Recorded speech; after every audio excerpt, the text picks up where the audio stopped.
திமுகவை விமர்சித்த ஆதவ் அர்ஜுனாவுக்கு எதிராக விசிகாவில் இருந்தே எதிர்ப்பு எழுந்திருப்பது பெரும் அதிர்ச்சியை ஏற்படுத்தியிருக்கிறது.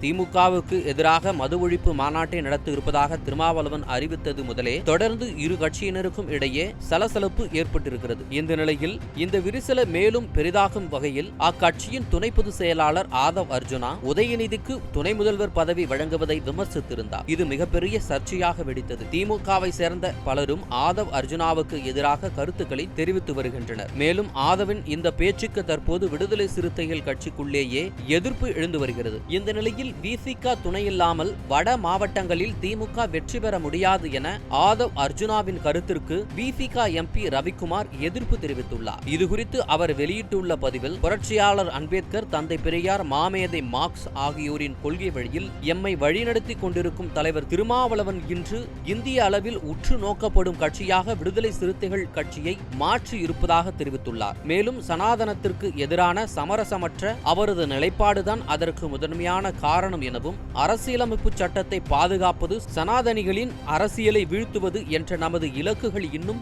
எட்டப்படவில்லை எனவும் கூறியுள்ளார். கொள்கை எதிரிகள் இன்னும் அதிகார பீடத்திலிருந்து அகற்றப்படவில்லை என்றும், அவர்கள் தமிழ்நாட்டை குறிவைத்து காய் நகர்த்துகின்றார்கள் எனவும், சமூக நீதிக்கும் சமத்துவத்திற்கும் எதிரான பாஜகவை தமிழ்நாட்டில் காலூன்ற விட்டுவிடக் கூடாது என்பதே தேர்தல் களத்தில் முதல் பணி என மறைமுகமாக தாக்கி பேசியுள்ளார்.